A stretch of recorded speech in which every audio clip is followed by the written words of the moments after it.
సహస్రాజ్ number 1 కీర్తన చెప్పు. దుష్టులా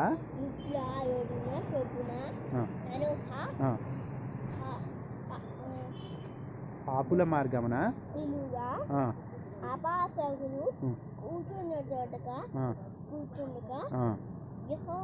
ధర్మశాస్త్రం నందు ఆనందించుచు దివారాత్రము దానిని ధ్యానించువాడు అతడు నీటి కాలువల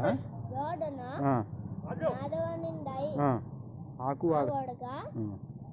తన కాలమందు తన కాలమందు ఫలమిచ్చు చెట్టు వలె ఉండును. అతడు చేయునదంతయు సఫలమగును. నువ్వు దుష్టుల పక్కన కూర్చుంటావా? పాపుల మార్గం నిలబడతావా? అపహాసకులు కూర్చుంటే చాటును కూర్చుంటావా? ఓకే. ఏం చేస్తావు? పగలో రాత్రి ఏం చదువుతావు? ధర్మశాస్త్రం, బైబుల్.